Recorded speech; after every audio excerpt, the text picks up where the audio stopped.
Undead and Married is a romantic vampire cozy mystery and is book one in Andy Lowe's Blood Bond Agency series. The series is published by Squabbling Sparrows Press and is also available in ebook and paperback.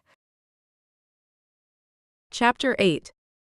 Stuck with securing blood bonds the old-fashioned way, Eva swept up Angel's and Dominik's forms. The crypt was creepy enough when she was with Georgia. Thoughts of visiting it alone had her scalp crawling. It didn't matter that she was a badass vampire. The ossuary was otherworldly without the benefit of any forebears hanging out down there. Any relatives who might have kept her company were at the family's ancestral home, deep in the mountains. A pity because Eva would have welcomed their presence. Even her bats in the attic, Aunt Theodosia, would be better than descending on her own. Eva thought about her aunt for a second. Okay, not Doja. At least not if she wanted to get out alive. Eva was only down one level when the bell above the front door sounded, and relief flooded her system.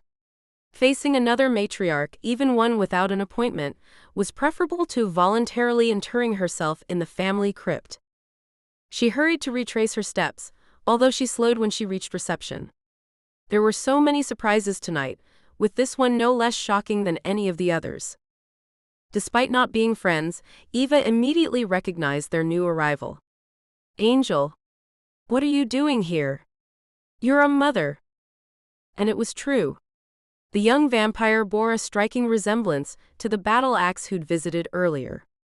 It was natural selection at its finest, with the Baroness turning the girl because of their having similar coloring and bone structure. This made it easier for the Baroness to pass Angel off as her daughter. And if this was how the older vampire wanted to play it, then who was Eva to argue? Angel looked up, her eyes ringed in blood, which was as close as she would ever get to shedding tears. Distraught didn't do justice to the emotions swirling in the young vampire's eyes. To further convey her distress, the energy field Eva could see that surrounded the girl was a dirty gray. Come into my office. After tripping over her words, Eva rolled her eyes at her inability to claim the office as her own. She was in charge for now, so at the least, she should fake it until she made it. How did the saying go? Bite like you mean it. Steering a sniffling Angel into the visitor's chair with her free hand, she turned to the receptionist. Dee Dee, please get Angel a warm drink. Her eyes then widened as she sent a silent message to add something extra to the mix. Angel needed to be in better shape than she currently was, for Eva to help her. A brief nod from Dee Dee and Eva knew her unspoken request would be carried out. There were pluses to working with people who had known you from birth. To avoid her visitor spotting the form completed by her mother, Eva rushed around her desk and stuffed it into the top drawer along with Dominik's. As they waited, Angel dabbed delicately at her eyes with a red cotton handkerchief. It was an interesting choice, with many of the showier nouveau sang preferring white to glory in the sight of their own blood. The color choice said a lot about Angel. Mainly that she was incredibly self-effacing or devious. A minute later, Dee Dee returned with a bone china cup of blood balanced on an equally fragile saucer. The scent of hawthorn was barely detectable unless one was on the sniff for it. If ever there was a vampire in need of an increased flow of blood to their heart, it was this one. Unless the entire act of being wretched was purely for show. Vampires, if nothing else, were pragmatic creatures, meaning it was unusual for them to reject the mate chosen by the clan matriarch. Despite this, Eva had known at an energetic level that the reason the young woman was there was to forestall any horrific matches. She knew she'd find out for sure soon enough, but not until Dee Dee left, shutting the door firmly behind her. And while the office door was solid, it was the magical protections placed on the room itself that ensured anything said within its confines remained private. Now, Angel, your maker, Mother has already filled in the paperwork for your blood bond, but there's no reason I can't get you to complete a form too. This way, we can be sure of finding the perfect match for both you and the Baroness. This was so against company policy that Eva's palms were clammy when she slid the clipboard across the desk. Part of her couldn't believe she was breaking one of George's cardinal rules, and on her first night in the big chair at that. She had to hope her grandmother hadn't installed cameras, with there being no need for sound to see what Eva was up to. As with her mother, Angel filled in the form hastily, her handwriting an untidy, spidery scrawl that took a bit of deciphering. Eva had to reread the front page of the application form to make sure she got it right. It was on flipping to the second page that her heartbeat became irregular. Raphael Bauer? You want to be matched with Raphael Bauer, the Austrian venture capitalist? Angel's response was slow in coming, as though she couldn't believe it herself. Is that what I put? While her words were halting, the emotions flickering in the girl's eyes were anything but, and to an extent Eva couldn't blame her. This was especially so when she remembered the vampire the Baroness had deemed a suitable match for Beatrice. She understood Angel not wanting to be wedded to someone as hideous. And having seen pictures of Raphael in the women's magazines, she knew he definitely wasn't that. Rather, he was hot and rich. Unfortunately, he was also human. Eva could never have predicted this development in an immortal's lifetime. It was almost as bad as if the young woman had asked to be matched to a hemophyte, a vampire born. While the Baroness might wish this for her progeny, it could never happen. If Eva were to match Angel as she desired, not only would Georgia immolate her, but the Baroness would hand her the matches. And it wouldn't matter what history the older vampires had. Angel. Eva concentrated on slowing her heart before she continued. Her response was going to be about as palatable as a cup of cold blood. I can't do that. Opposite her, the young vampire stiffened, sitting up straight in the chair. Her jaw dropped and her incisors inched down. To top it all off, she had the nerve to hiss. It appeared the young vampire was an angel in name only. Eva's own incisors dropped in response, with her then sending a wave of raw power across the desk, strong enough to slam Angel back in her chair. The young woman's teeth receded at such a rate that she winced. Eva's reaction, while unconscious, had worked. It was better to have the upper hand when dealing with someone as volatile as this young woman. It was also another reason not to match her with a human like Raphael Bauer. For sure, Angel would go full bridezilla before the ceremony was over, and then, bam, no groom, and blood all over the wedding dress. The only saving grace, were that to happen, would be the tendency for vampire brides to wear red. And with the Austrian venture capitalist now off the guest list, Eva had to come up with someone else, and fast. There had to be a suitable applicant registered with the agency, who could deal with Angel. Preferably someone who wouldn't stake her before or after the ceremony would be a good start, and vice versa. It would be touch and go. I've got everything I need, Angel. I'll be in touch. The girl didn't immediately stand, and Eva thought she'd have to call Didi in to get rid of her. But eventually, Angel stormed to her feet. Raphael and only Raphael will do. Do you understand me? Yet again, Angel's incisors had dropped to reinforce she was serious.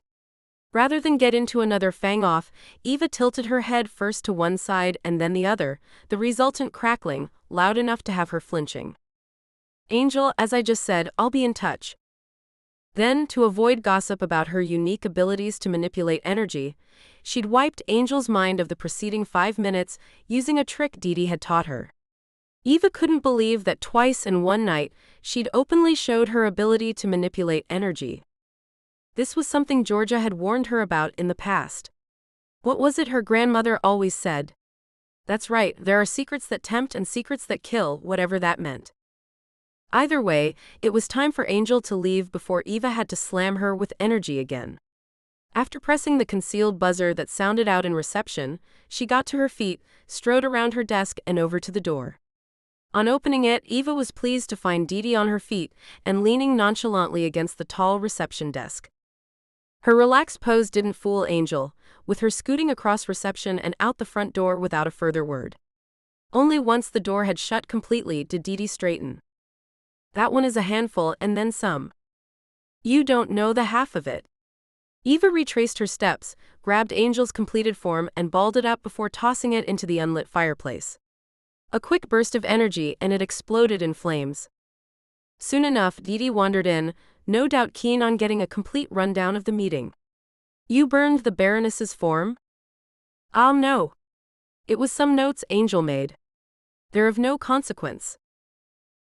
They're of no consequence, and yet you hit them with enough energy to melt the grate. On stepping closer to the fireplace, Eva was dismayed to see the receptionist was right. At this rate, she'd be stuck having to rebuild her grandmother's office, with Georgia bound to notice and disapprove. Where exactly did one find a centuries-old fire grate? Dee finally took her eyes off the grate and looked at Eva properly. What was Angel here for, anyway? She came to see what sort of match the Baroness wanted for her. This was the truth, although not all of it. Dee shook her head as if to clear it. Wait. What? The Baroness is after a match for Angel. But I thought. Sophia. So Eva wasn't alone in thinking it odd that the Baroness was after a match for the younger girl rather than the next in line, so to speak. If you think that's weird, the Baroness insisted I complete the match within a week. A week? But that's not possible? Dee had the right of it, with no time to go through a structured selection process, no time for the couple to check each other out. There'd hardly be enough time for the blood bond to be paid. Eva's shoulders slumped in defeat. Even Georgia would have trouble forming a union in so short a time. Add to this, finding a match for Dominik, and Eva knew she would need help. Rather than going into details, Eva phoned Lilith, asking her to join them. Experience told her it was easier to share everything up front than have the goth constantly asking questions. Once she arrived, Eva shut the door to ensure anything they said was private. You could never be too careful. The more she told Dee and Lilith what had gone on, the more their mouths hung open. Eva knew it had been a mistake to get Angel to complete that form, with the expressions of the other two reinforcing just how truly awful. I know. It was madness. I should never have had her fill it in. And to make matters worse, she's got her heart set on a human. Eva thought about keeping the identity of Angel's chosen man secret, but decided against it, blurting his name out before she lost her nerve. Raphael Bauer? Are you serious? Dee's expression told Eva that the receptionist had heard of the Austrian billionaire. Lilith, whistling and then fanning herself, said that she too was aware of the guy. Eva ignored their reactions. But that's not happening, and so I need to find her a suitable match. Dee's head snapped up, her gaze unsettling Eva. What about Dominik? Have you thought of a match for him? Eva shook her head. No, I haven't had a chance. To be honest, without the V-Match software, I don't even know where to start. Dee nodded without conviction, her confusion clear. But weren't you already on your way to consult the Chronicle? Eva knew it was only a matter of time before the receptionist brought this up. Despite her modern aesthetic, Dee was almost as old as Eva's grandmother and just as wedded to the traditions in some aspects. If what Georgia said about Eva was true, she should have no trouble using the ancient family relic to secure perfect blood bonds for Angel and Dominik. And with a distinct lack of alternatives on offer, it was time to find out if her grandmother was correct about her abilities. If you've enjoyed this chapter, we'd love it if you could give it a thumbs up. And if you'd like to continue the story, you can subscribe and tap the bell to be notified when the next chapter is released.